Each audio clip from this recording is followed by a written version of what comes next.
கலைஞரின் குறளோவியம். கலைஞரின் குறளோவியத்தில் இன்னைக்கு என்ன குறள் பார்க்க போகிறோம் அப்படின்னா, அந்த குறளுக்கு கலைஞர் என்ன சொல்லியிருக்கிறார் அப்படிங்கிறத பார்க்கணும். கலைஞரின் குறளோவியம் புத்தகத்தில் பக்கம் 392, தன்னுயிர்க்கு இன்னாமை தானறிவான் என்கொலோ மண்ணுயிர்க்கு இன்னா செயல் அப்படின்ற ஒரு 318வது குறள், இன்னா செய்யாமை அப்படின்ற திருக்குறளுக்கு ஏற்ற ஒரு கதையை கலைஞர் சொல்லியிருக்கிறார். ஒரு ஊரில் ஒரு முதலாளி இருக்காருன்னு வச்சுக்கோங்க. அந்த காலத்துல எல்லாம் அந்த முதலாளியினுடைய குடும்பத்தினர் யார் எங்கே போனாலும் மாட்டு வண்டி கிடையாது, மனிதர் தான் அவங்களை இழுத்துட்டு போகணும். அந்த வண்டியை இழுத்துட்டு போகிறது மனிதர் வண்டி தான். இந்த சென்னையிலலாம் முதல்ல அந்த காலத்தில் ஒரு ரிக்ஷா மாதிரி, மனித ரிக்ஷா மாதிரி வச்சுக்கோங்க, அது மாதிரி இழுத்துட்டு போகணும். அவன் பேர் சேவல்.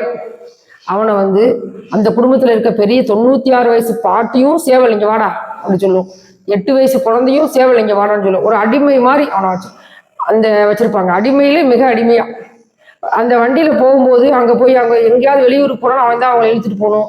அந்த முதலாளி வயல் தோட்டங்களுக்கு போனாலும் அவன் தான் இழுத்துட்டு போகணும். ஒரு மேடு பள்ளத்துல அவன் அப்படி இழுத்துட்டானா வண்டி நகன்று ஆடிடுச்சுன்னா சாட்டை எடுத்தே அவனை அடிப்பாங்களாம். அப்போ அவனுக்கு முதுகெல்லாம் காயமா இருக்கு, ரொம்ப காயமா இருக்கு. அப்போ கொஞ்ச நாள் அப்படியே வருத்தப்பட்டு அழுதுருக்கான். என்ன இப்படி நமக்கு இப்படி வலிக்குது, நமக்கு வேற வழி இல்லை, பசி, நமக்கு வேற எந்த வாழ்வாதாரம் இல்லை, இதுதான் நமக்கு வாழ்வாதாரம் அப்படின்னு நினைச்சு அவன் ரொம்ப வருத்தப்பட்டிருக்கான். கொஞ்ச நாள் கழிச்சு கொஞ்ச நாள் கழிச்சு அந்த வீட்டில் 2 மாடு வாங்குறாங்க. அந்த மாடை வச்சு வண்டி இது பண்ண, ஐயோ மாடு வந்துருச்சா அப்படின்னு சொல்லிட்டு நம்மளை விட்டுருவாங்களோ அப்படின்னா, நீதே மாடை ஓட்டி இந்த மாட்டு வண்டிக்காரன் அப்படின்னு சொல்லிடுறாங்க. அப்ப இவன் என்ன செய்யறான்னா, அந்த வண்டி ஓட்டுறான், மாடை 2 வச்சு ஓட்டிட்டு இருக்கும்போது அந்த மாடுகள் நல்லா ஓடிட்டு இருந்தாலும் கூட ஒரு மேடு பள்ளத்துல மாடு அப்படியே விழுந்துருச்சுன்னா, ஒரு வண்டி நேசம் ஆடிடுச்சுன்னா இவன் மாட்டை அடிக்கிறது, சாட்டையை கொண்டு அடிக்கிறது, இப்படியே இருந்திருக்கு. அப்போ ரொம்ப மாடுகள்லாம் புண்ணாயிருச்சு.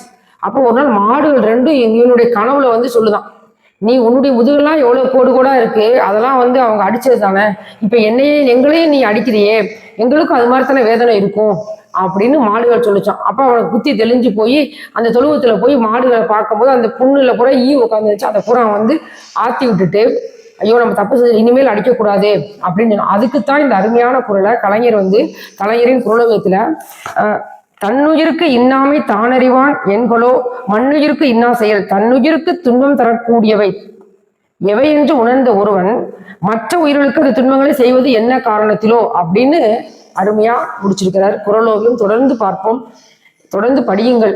நன்றி, வணக்கம்.